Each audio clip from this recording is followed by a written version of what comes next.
My name is Vanessa Green. I'm 33, and I live just outside Santa Monica in a contemporary coastal home that used to feel like a dream. My husband, Jordan, he's 37, works as a senior investment consultant in downtown LA, was the one who made this life possible.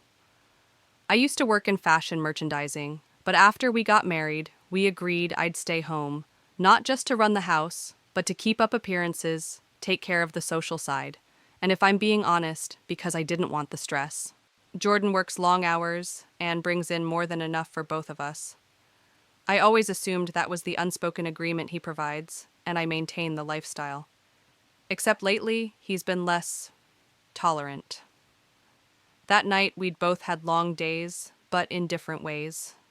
While he'd been grinding through back-to-back meetings, I'd been scrolling through influencer reels, experimenting with skincare hauls, and binge-watching the latest true crime docuseries. By the time he walked in, I hadn't even thought about dinner. He stepped through the door, loosened his tie, and paused at the empty stovetop. The air between us shifted instantly. He didn't yell. Jordan never yells, but he had that look. The one that says again, without saying a word. "You've been home all day, Nessa. The least you could do is cook something," he said, placing his briefcase down slowly. I rolled my eyes, grabbed a glass of wine, and laughed off the guilt until I didn't. I don't even remember what I was trying to prove, maybe that I wasn't going to be guilt-tripped over takeout, but something inside me snapped. Before I could think, I blurted out, "Maybe if you made as much money as Trent, I wouldn't have to worry about cooking at all." Trent? My ex? The guy Jordan's never liked hearing about, and honestly, I couldn't blame him. He was flashy, arrogant, loaded, and I'd stayed with him longer than I should have for reasons that had little to do with love. The second the words left my mouth, I regretted them. Jordan just stood there, the muscles in his jaw tightening. No raised voice, no clever comeback, just pure stunned silence. Then he turned and walked out of the kitchen, his footsteps echoing down the hallway. I stayed where I was, swirling the stem of my glass, like nothing had happened, like he'd come back with some sarcastic comment, and we'd laugh it off. But this wasn't like before. This time, I'd hit something deeper. Hours passed. I found him in the bedroom with the closet doors open and his duffel bag half filled. My heart skipped. I forced a casual tone. "Wait, you're not seriously leaving over that, are you?" He didn't look at me when he said, "It's not about that one thing. It's all of it. You don't respect me, you don't value what I do, and now you're comparing me to him?" Even as panic bubbled in my chest, my pride refused to budge. "You're being dramatic," I scoffed. I was frustrated. It came out wrong. But Jordan wasn't listening, not anymore. He moved around the room, like a stranger packing for a business trip, calm and methodical, except this wasn't a temporary departure. This was a breaking point. I stood there dumbfounded, watching the man who had built this life with me shut the closet and zip up his bag like he'd made peace with leaving me behind. The disbelief hit me in waves. I had said worse things before. He'd called me out, we'd bicker, then we'd move on. That was our pattern. But this wasn't just about one cruel line. It was the way I laughed when he tried to be vulnerable. The credit card swipes I brushed off. The dinners he came home to find cold or missing.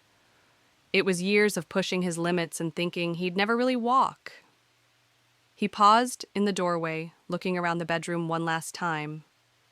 Then he met my eyes. No anger, no bitterness, just finality. "I've been giving you everything I have, and you still think it's not enough. I'm done trying to be someone you appreciate." Then he left. No slammed door, no dramatic exit, just the sound of keys and footsteps fading into silence. And for the first time, I wasn't sure he'd come back. I didn't sleep that night. I kept expecting to hear Jordan's keys in the door, a message, lighting up my phone, anything to break the silence. But nothing came. I curled up on our perfectly made bed, untouched on his side, staring at the ceiling like it might give me answers. Morning arrived with no calls, no texts. Just the hum of the espresso machine in the kitchen, making coffee for one. I waited until noon before texting him, "Can we please talk?" I didn't mean it like that. He didn't reply. So I left a voice note trying not to sound desperate, Jordan. I know that came out horribly, but it wasn't about Trent. I don't want him. I never did. I was just frustrated. Please come home. By sunset, I got a response. Short, cutting. Thanks for confirming what I've suspected. You use people. I guess I was just another one. I stared at that message for what felt like hours. I'd been called a lot of things, spoiled, superficial, even selfish, but user. That hit differently. I called him instantly, and to my surprise, he answered. But the warmth I'd once known in his voice was gone. What do you want, Vanessa? He said flatly. I want to fix this, I said. I know I hurt you, but that's not who I am. Isn't it his tone stayed calm, but every word was a knife? You literally just admitted you dated Trent for his money, and now you're upset that I'm thinking the same might be true about me. No, Jordan, I said, my voice breaking. You're nothing like him. He was cruel. You actually care about me. You take care of me. I love you. Then, why do I feel like a paycheck? He cut in. Why do I come home to a house that looks like an Instagram reel but feels empty? Why do I keep giving and you still make me feel like I'm not enough? I had no answer, because maybe he was right. I'd confused being cared for with being entitled to care. And for the first time, it felt like the man who always came back might not. I knew Jordan was serious, but I didn't fully grasp how far things had gone until 2 days later, when he didn't show up at his own cousin's engagement dinner. Normally, family was his anchor. If he wasn't there, it meant something had shifted beyond anger. This wasn't a man cooling off. This was a man letting go. I tried everything, texting him updates about the house, leaving voicemails saying I missed him, even calling his sister Talia to ask if he was okay. She was cool, curt, he's fine, just needs time. Then she added, you might want to start thinking about what sorry really looks like. That night I did something I promised myself I wouldn't. I opened his laptop. The password hadn't changed, he always used the same one. I wasn't looking for dirt. I was looking for hope. Something that said he was coming back. Instead, I found an email thread with a realtor. The subject line read, Follow-up private apartment viewings, downtown LA. My chest tightened. He wasn't taking space. He was planning a life without me. I waited outside his office the next afternoon, heart pounding, when he walked out wearing the same gray blazer I used to love seeing him in. He didn't flinch when he saw me. He just exhaled like he'd expected this. You're looking for your own place, I asked, trying not to sound hysterical. He nodded. Yeah, I am. You're seriously ending our marriage over a dumb comment. He looked at me, then really looked, and for the first time, I saw it. Not anger, not hurt, just exhaustion. Vanessa, it's not about that one comment. It's about years of trying to be enough for someone who was never satisfied. I've already spoken to a lawyer. I'm starting the process. That word, lawyer, hit harder than any insult. I tried to steady myself. Is there someone else? He hesitated. That was enough of an answer. Her name's Elise, he said. A friend. She listens. I felt the blood drain from my face. I wanted to scream, accuse him of betrayal, but I couldn't. Because deep down, I knew I'd betrayed him first. Not with another man, but with years of careless entitlement. He said it quietly with finality. Elise makes me feel like I matter. I had made him feel invisible. And now I was watching him disappear. I didn't remember the drive home. 1 minute I was outside his office, and the next I was sitting on our bed staring at the empty side he used to sleep on. His scent still lingered faintly on the pillow, that mix of cedar and something warm. I clutched it to my chest like a fool, hoping it would comfort me. It didn't. For the next few days, I pretended it wasn't happening. I kept posting selfies.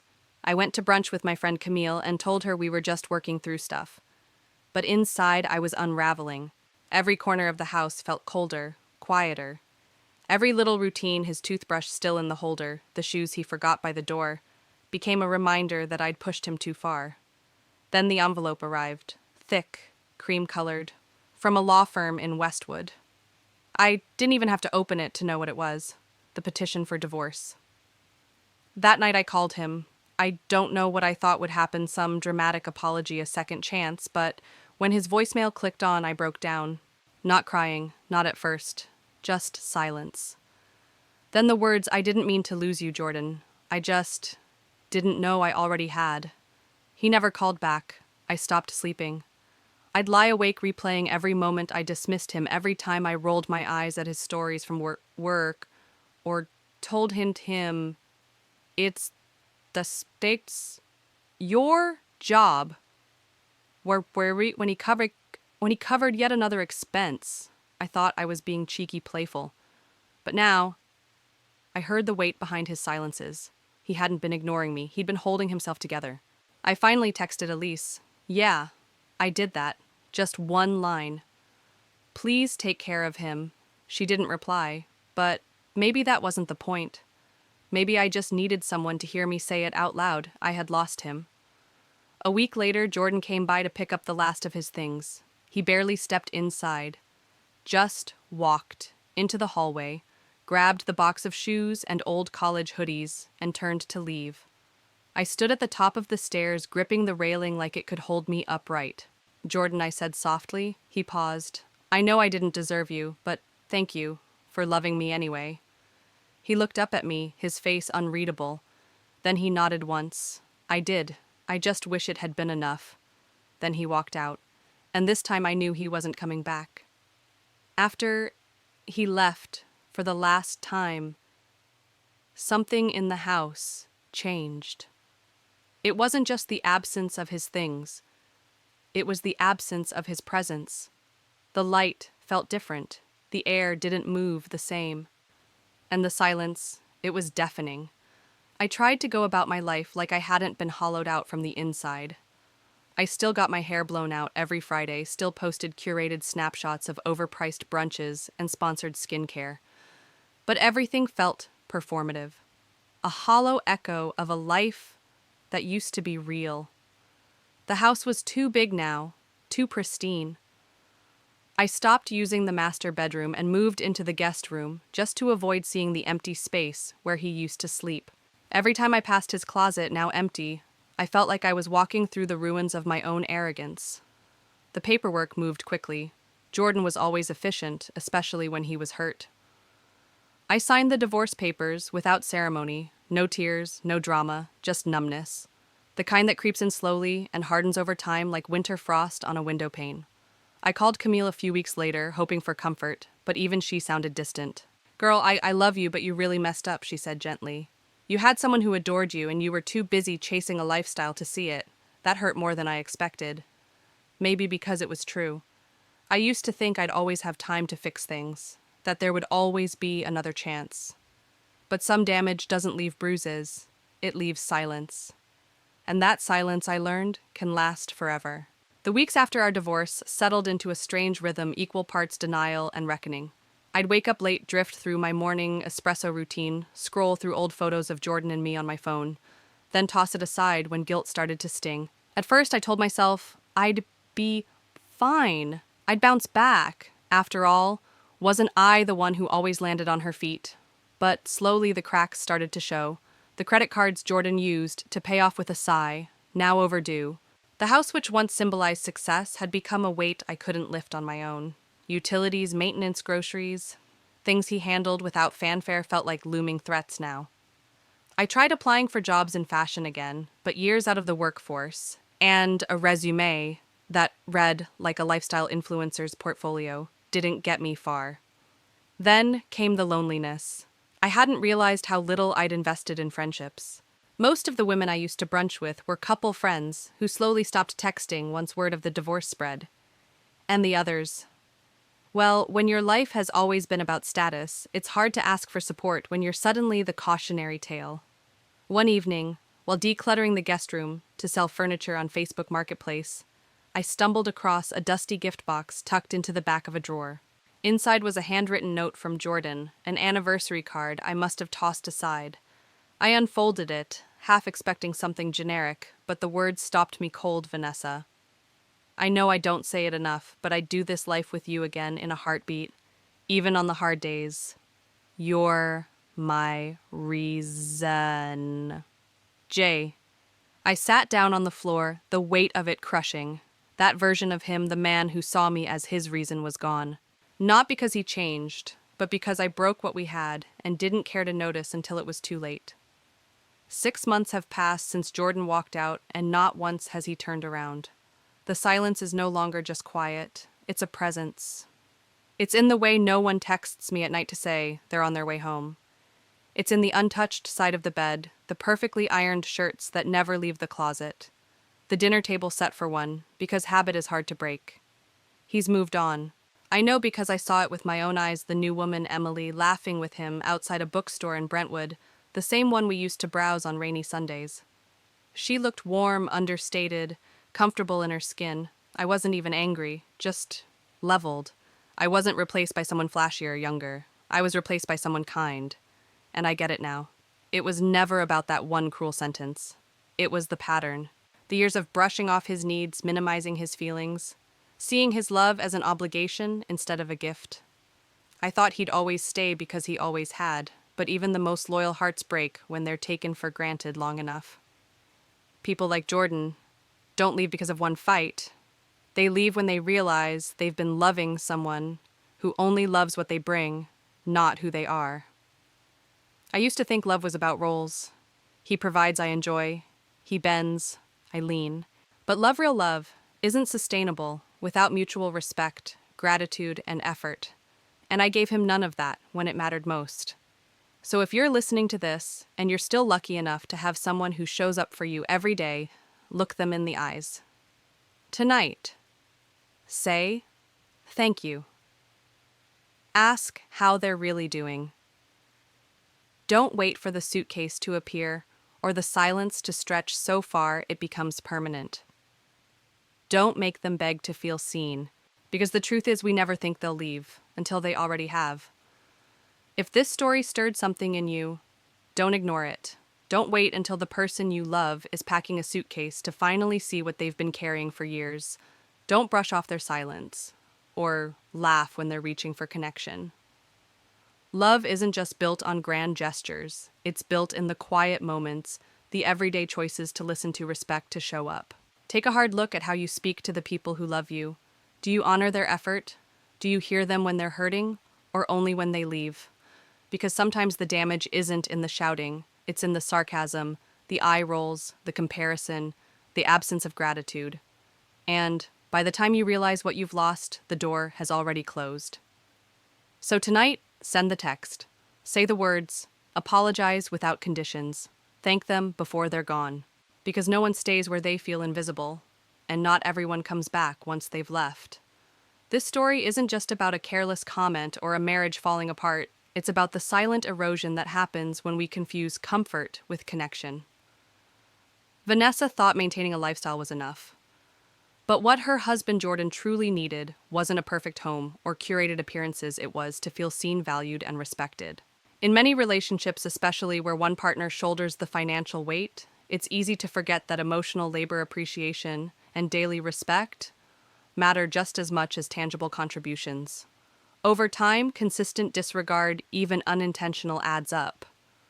A single, harsh sentence might be the spark, but the real damage is always deeper, built on unmet needs, unspoken resentment, and moments of vulnerability dismissed as drama. The takeaway: love isn't sustained by comfort, but by consistent compassion. Being in a relationship means showing up not just physically, but emotionally. And that includes knowing when our words wound, owning up to our impact, and resisting the urge to belittle the very people we claim to love. If you're in a relationship right now, ask yourself, do I appreciate my partner beyond what they provide? Do I speak to them in a way that builds them up or breaks them down? It's not too late to choose awareness. It's not too late to stop assuming and start seeing. Because no amount of luxury can make up for the absence of mutual respect. And sometimes, by the time we learn that it's already too late.